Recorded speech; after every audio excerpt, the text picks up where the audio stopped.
Здравейте, приятели! Днес ще гледаме какво скрива той или тя от теб.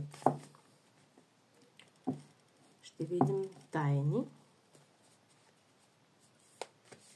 които ти още не ги знаеш. Така, айде да гледаме.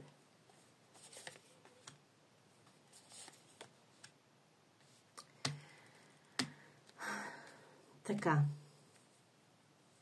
Този човек, за който питаш сега, за който гледаме, скрива, че той по принцип е много егоистичен и обича много да се грижи за себе си и той се смята за най-важната персона.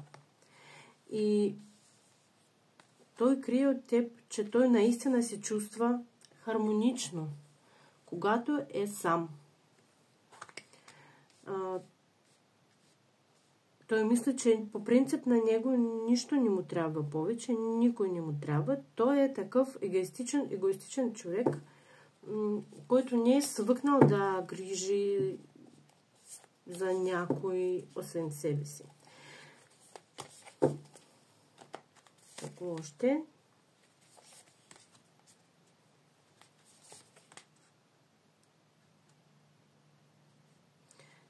Да, и другите карти го потвърждават. Тоест, даже когато той в някаква компания, среди хората, той ги вижда като...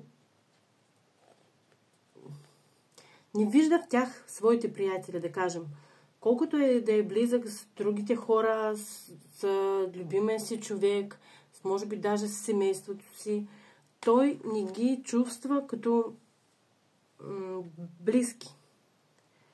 Той обича да всичко е по неговото, да държи всичко в неговите ръце и той да командва.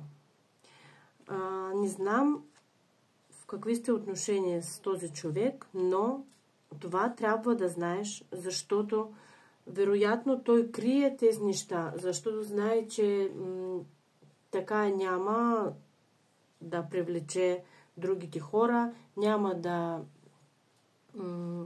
има някакви отношения и просто да внимаваш, да знаеш, че такъв е човек. Това е неговата природа, дадено му от началото още и той не може да го промени.